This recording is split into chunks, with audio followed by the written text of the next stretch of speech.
A millionaire CEO collapsed behind the wheel, only to be saved in the most shocking way by a 7-year-old girl who took control of his car. The night air carried the hum of the city, a steady rhythm of traffic and neon lights bouncing off the glass towers. 7-year-old Lily Peterson walked along the sidewalk with her small backpack swinging against her shoulder, her blonde hair catching bits of light from the street lamps. She was used to being careful, used to hurrying home before it got too dark. But tonight, something unusual stopped her in her tracks.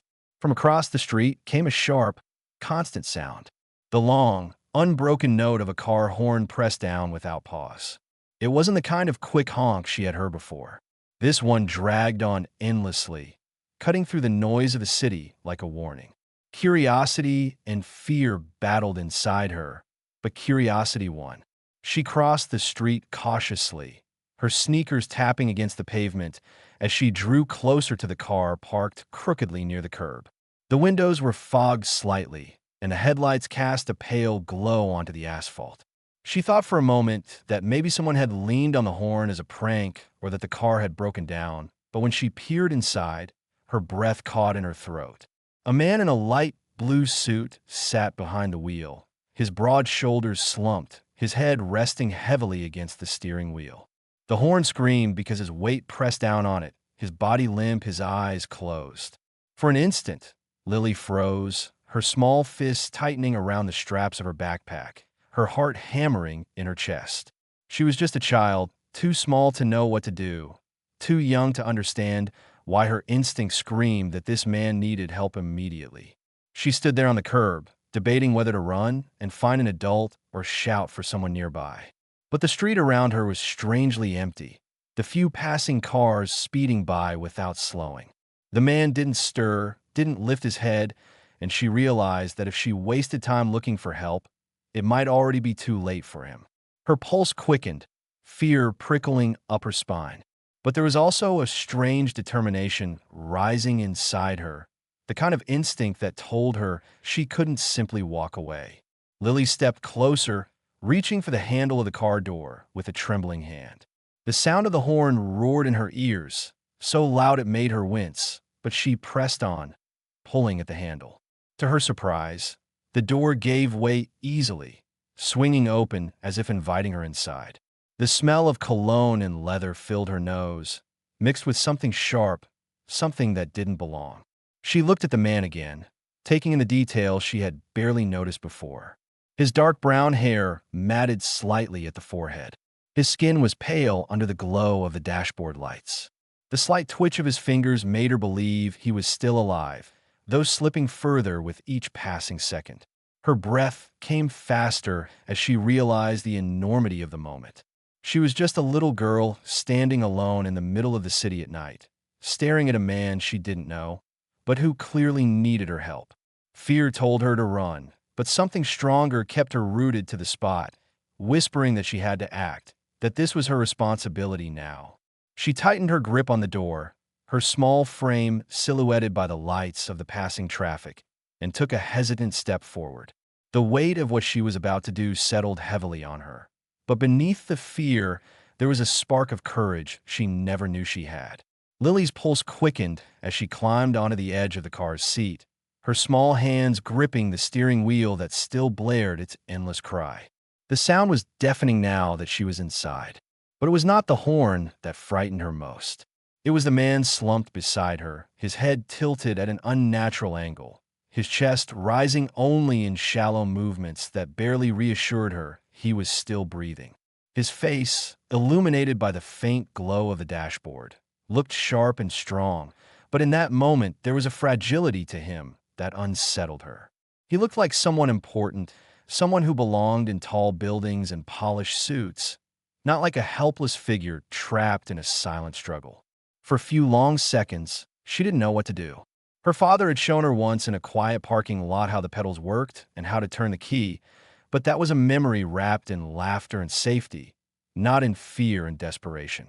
She glanced at the man again and whispered, almost pleading, "Please wake up." There was no response. The horn droned on, steady and merciless, and the reality of the moment pressed down on her small shoulders. If she waited, no one might come. If she ran for help, he might not last until she returned. A thought formed with terrifying clarity. She was the only one here who could do anything at all. Her tiny hands reached out, trembling, and pushed at his shoulder. He shifted slightly, his weight heavy, his body unyielding. She pushed harder, grunting with the effort, and managed to slide him enough toward the passenger seat that the pressure on the horn released. The sudden silence was so startling that it rang louder in her ears than the noise had. But relief didn't last. The man remained unconscious, his head leaning weakly to the side, and she realized she had only taken the first step. Her heart pounded as she slid fully into the driver's seat, her feet barely reaching the pedals, the steering wheel much too large for her small arms. Yet somehow it felt inevitable. She looked through the windshield at the world outside, the wide streets stretching ahead, the lights of the city glowing like distant stars, the faint outline of the hospital signs several blocks away that she had seen before on family walks. It felt impossibly far, yet she clung to the thought that if she could only get there, someone stronger, someone who knew what to do, would take over.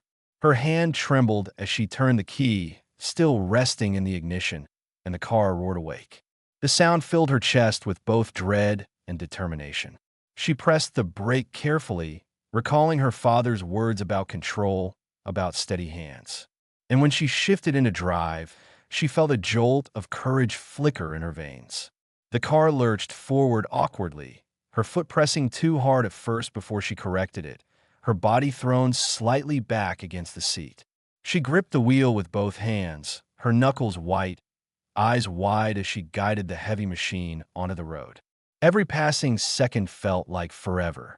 Headlights from other cars flashed angrily, horns blared behind her, and more than once she swerved too far before pulling the car back on course.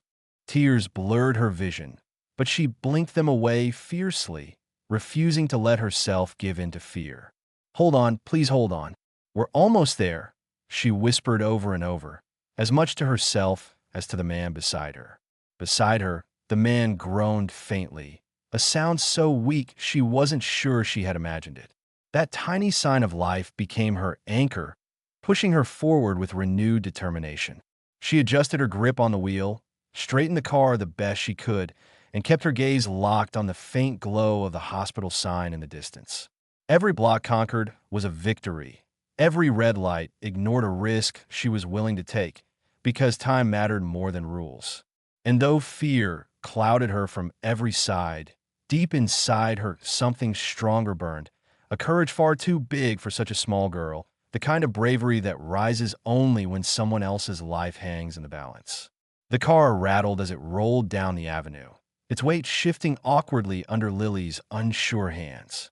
She leaned forward in the seat, her small frame almost swallowed by the steering wheel, her blue eyes wide and fixed on the glowing hospital sign that shimmered faintly in the distance like a beacon. The city around her seemed louder than ever. The screech of tires from passing cars, the blast of horns from impatient drivers who couldn't comprehend that a child was guiding this vehicle through the chaos of traffic. Fear clawed at her chest, urging her to stop, to run, to abandon the impossible task. But another voice inside her, faint yet unyielding, whispered that she had already gone too far to turn back. The man beside her stirred faintly, a low groan escaping his lips, and that sound alone convinced her she had to keep going. Her small foot trembled on the accelerator, pressing too lightly at times and too hard at others, causing the car to jolt forward and slow unpredictably. She winced every time the tires screeched against the pavement, afraid she might draw more attention than she could handle.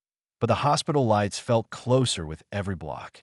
She remembered sitting in the back seat of her father's car, listening as he explained which pedal was for stopping and which was for going. At the time, it had seemed like a game, a secret knowledge she might never use. But now, those memories played like instructions in her mind, guiding her through the terror of the moment. Sweat gathered on her palms and made the steering wheel slick beneath her grip. She wiped one hand quickly against her dress, her knuckles tightening again on the wheel as she swerved narrowly away from a delivery truck that roared past with a blast of its horn. The driver's angry face flashed for an instant, but Lily didn't care. Her heart pounded so fast it felt like the whole car shook with it, and she whispered under her breath, half prayer and half plea, "Please don't die. Please wait. I'll get you there." Her voice cracked, but she forced herself not to cry, knowing tears would only blur the road more. The man shifted again, his head tilting toward her, and in the brief reflection of the street lights, she caught the outline of his face. He looked strong, even in weakness, his features sharp and commanding, and something about his presence both terrified and comforted her. She didn't know his name, didn't know why fate had thrown him into her path, but she understood with absolute clarity that his life was now tied to hers. If she failed, he would be gone. The thought gave her strength she didn't know she had. A red light loomed ahead. Cars lined up across the intersection, but Lily didn't dare stop. She pressed down harder on the pedal, the engine roaring louder than she thought possible, and the car shot forward into the gap.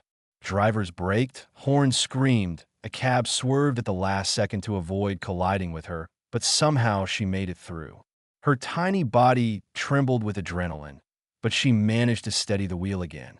Each near miss only deepened her determination, and the glow of the hospital sign seemed brighter now, closer, like a promise waiting to be kept. The road narrowed as she turned onto the main street, leading directly to the emergency entrance. The car jolted over a pothole, the shock throwing her against the seat belt, but she gritted her teeth and held on.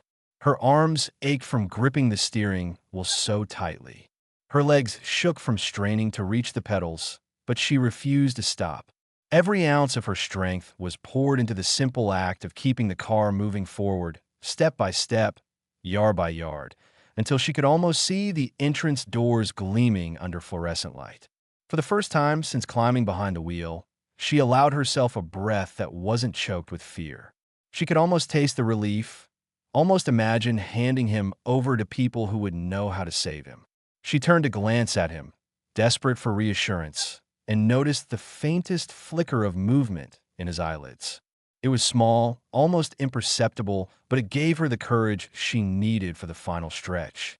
The hospital was close now, and she promised herself silently, with all the fierce determination a 7-year-old could hold, that she would not fail him. Not now. Not when she had already come this far. The hospital lights came into full view as Lily turned the wheel, her hands slipping slightly against the leather from how tightly she had been holding on. The entrance to the emergency ward was just ahead, glowing under harsh fluorescent lamps that spilled across the pavement.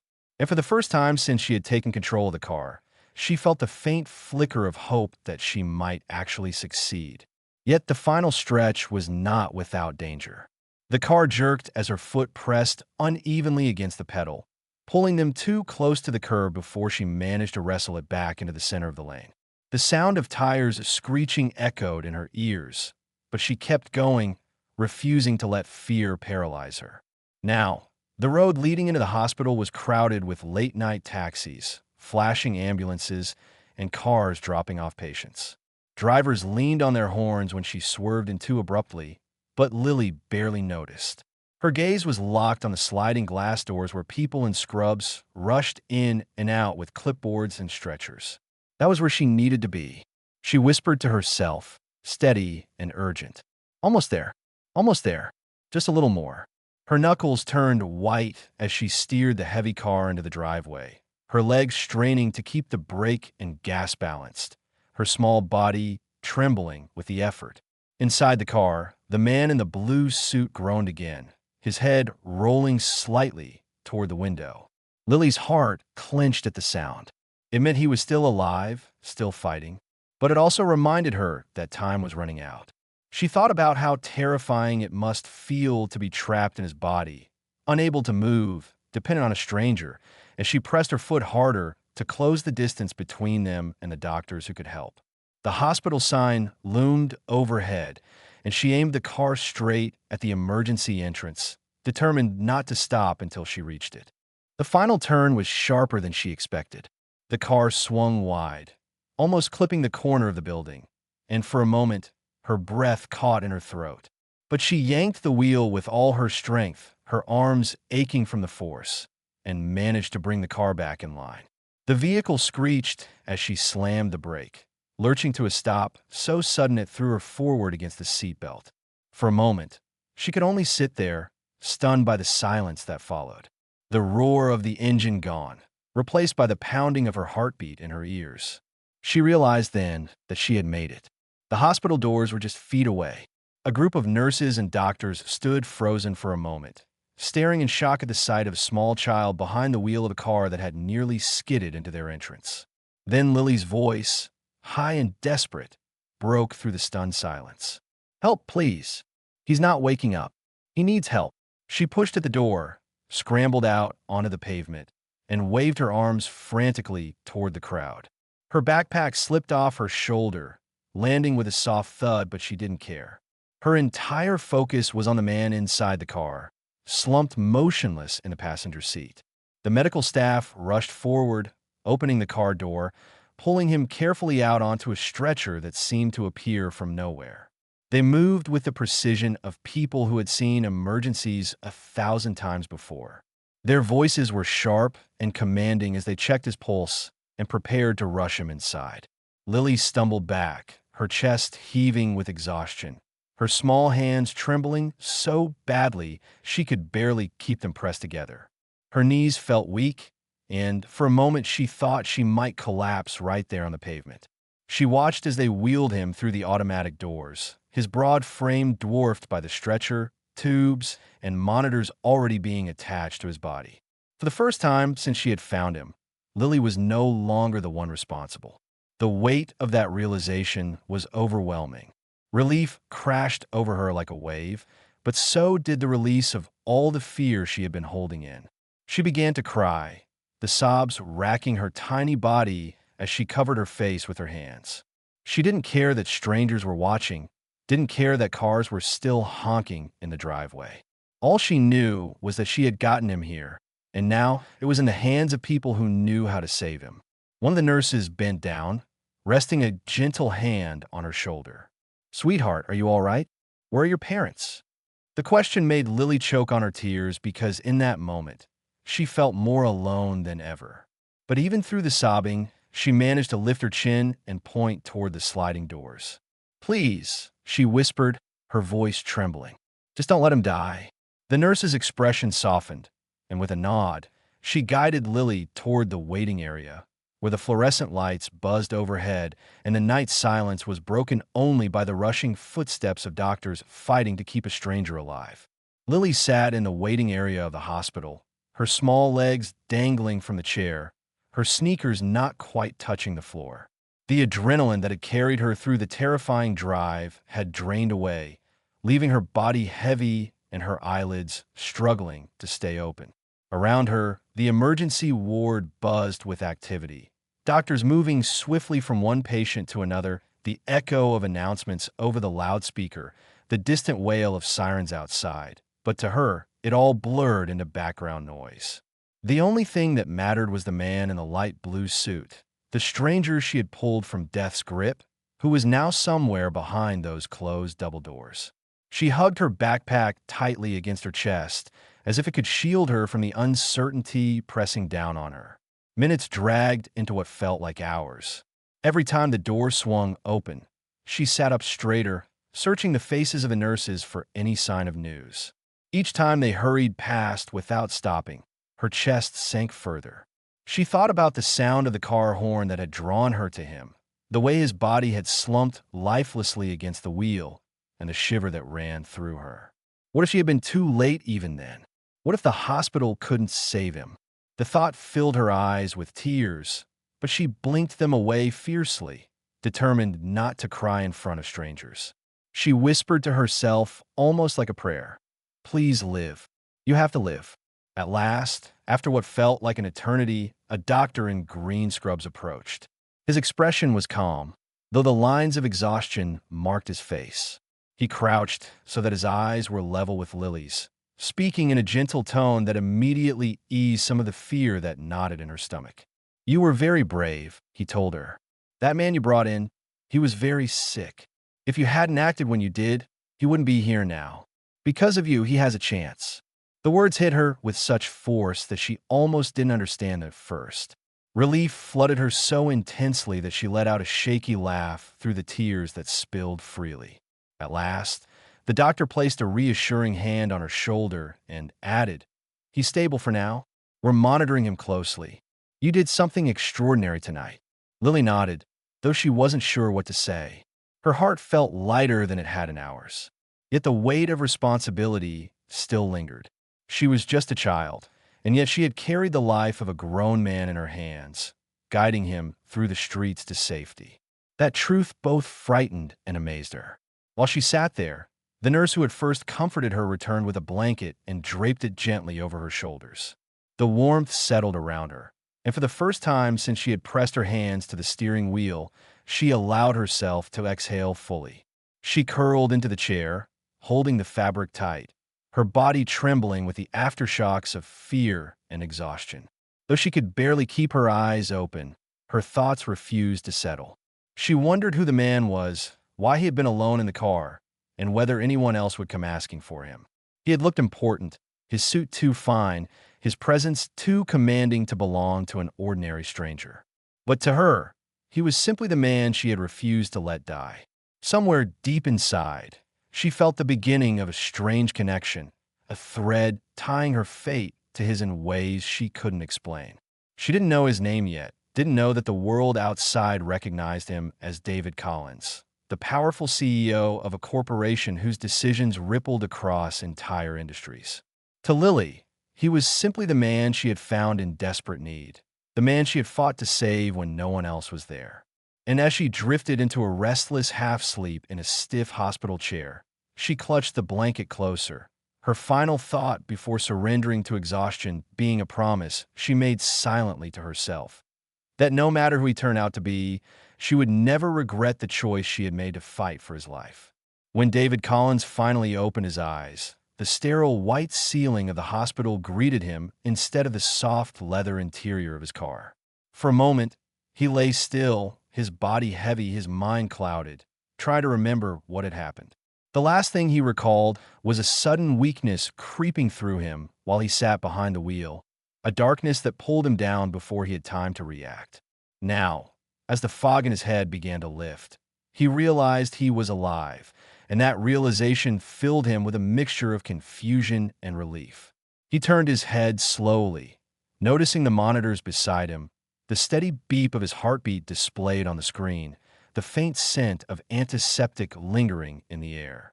He tried to push himself up, but the effort left him dizzy, so he sank back into the pillows. It was then that a nurse stepped into the room, her expression soft but firm as she urged him to rest. "You're very lucky," she told him. "You were brought in just in time. Another few minutes, and we might not be having this conversation." Her words unsettled him more than he wanted to admit. He was a man used to control, a man who prided himself on strength. And yet here he was, his life having slipped so close to the edge without him even realizing it. He asked, his voice still, Who brought me here?" The nurse smiled faintly and said, "A little girl. She found you, and she drove you here herself. She saved your life." The words struck him like lightning. A little girl. He thought he must have misheard, but the nurse only nodded, confirming it. She explained how a child had pushed him aside in the car, managed to drive through traffic, and pulled into the hospital just in time. David closed his eyes, trying to picture it, trying to reconcile the image of a small child behind the wheel with the fact that he was still breathing because of her. For the first time in years, he felt a kind of humility that stripped away every layer of pride he had built. His fortune, his empire, his reputation, none of it had saved him. A girl no older than 7 had done what none of those things could. Later, when the doctors confirmed he was stable enough to receive visitors, he asked again, more insistently this time, to see her. He needed to look into her eyes to understand how such a thing had even been possible. When the door finally opened and Lily stepped timidly into the room, her small frame dwarfed by the doorway, clutching her backpack as though it were a shield, David felt his throat tighten. She was so young, her hair messy from the long night, her blue eyes both fearful and determined. For a moment, neither of them spoke. The silence was heavy with everything unspoken. Then, with a voice roughened by emotion, David whispered, You saved me." Lily shifted nervously, unsure how to respond, but managed to say, "You weren't waking up. I didn't know what else to do." Her honesty disarmed him completely. He had spent years surrounded by people who chose their words carefully, who calculated every phrase around his wealth and power. But this little girl spoke only the truth. He felt something inside him soften, something that had been locked away beneath years of responsibility and ambition. He reached out a trembling hand, not quite touching hers, but close enough that she could feel the gesture. "I owe you my life," he said quietly, and for once, the words carried no weight of business or formality, only the raw sincerity of a man who had been given a second chance. As the days passed, he learned more about what had happened from the staff, and each detail left him more astonished. The sheer courage it had taken for a child to climb behind the wheel, the determination to keep going despite the danger, the strength it must have required to push his unconscious body aside. It all humbled him in a way nothing else ever had. He thought about what could have happened if she had been too afraid, if she had walked away, if she had waited for someone else. The thought haunted him, but also filled him with gratitude so deep it unsettled him. For the first time in years, David Collins, the man who commanded boardrooms and negotiated billions, felt utterly powerless except for the gratitude he owed a child. At night, when the hospital grew quiet and the corridors emptied of visitors, he lay awake thinking about her. He wondered why she had been there at that exact moment, what twist of fate had placed her in his path, and why someone so small had been willing to shoulder the weight of his survival. He had always believed that success was the product of his own willpower, that control over his destiny rested firmly in his own hands. Yet now he saw how fragile that belief truly was. His life had not been saved by strength or wealth, but by innocence and courage, by a little girl who had simply refused to give up on a stranger. David knew then that he could not walk away from her, not after what she had done. The bond between them had been sealed the moment she turned that key in the ignition. It was not just gratitude that pulled at him, but a deeper recognition, as though this event had shattered the carefully constructed walls around his life and revealed something he had long forgotten: the need for connection, the need to let someone else matter more than himself. And as he closed his eyes in the darkened hospital room, he whispered into the silence words meant for no one but himself. "I have to find a way to thank her, to be worthy of what she gave me." Recovery gave David time to reflect, and every day that passed seemed to strengthen the invisible thread binding him to the girl who had pulled him back from the edge of death. He requested that Lily be allowed to visit him often, and soon their meetings became a daily rhythm, something he found himself anticipating with an eagerness he hadn't felt in years. The first visits were quiet, Lily sitting stiffly in the chair beside his bed, her backpack perched on her lap as if she might need to run at any moment. She didn't know how to behave around him, and he, despite being a man who could command entire boardrooms, found himself at a loss for words in front of this child. But silence gradually gave way to small exchanges. And those small exchanges grew into conversations that revealed just how extraordinary she was. He discovered that she carried a weight far heavier than any child her age should bear. Her family was struggling. Her father was working long shifts while her mother's health had left them with more bills than income. And Lily had learned early on to be independent, to walk herself home, to keep her fears tucked away where no one could see them.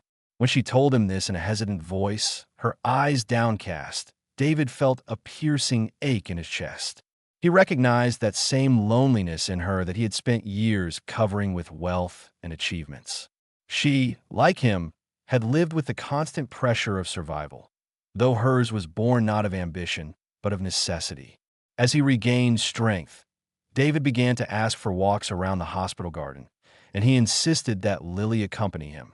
At first, she trailed behind uncertainly, but gradually she began to walk at his side. He noticed the way her face lit up when she talked about her favorite books or when she laughed at her own clumsy drawings. He realized how rare those smiles must have been in her life. He listened to her intently, something he had never done, even for his closest colleagues, because her words mattered in a way others never had.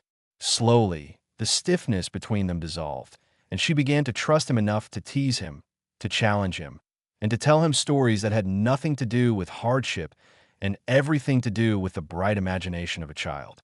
David, in turn, opened parts of himself he had long kept hidden. He told her about his childhood before the money, about the struggles he had faced when his own father had been absent and his mother had worked tirelessly just to keep food on the table. He admitted that his wealth and power, for all their glitter, had left him emptier than he had ever expected. He told her that when he collapsed in the car that night, he hadn't been afraid of dying, but of realizing that no one would be there to mourn him beyond the cold lines of a press release. Speaking those truths out loud was terrifying. But with Lily, there was no judgment.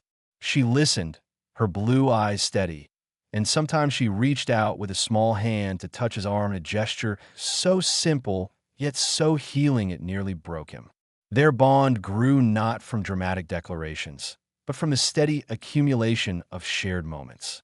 One afternoon, she convinced him to try a children's puzzle she carried in her backpack, and he surprised himself by enjoying the challenge, laughing with her when he fumbled with pieces too small for his large hands. Another evening, he asked her to read aloud from one of her school books, her clear voice filling the hospital room in a way that made it feel less sterile, less lonely.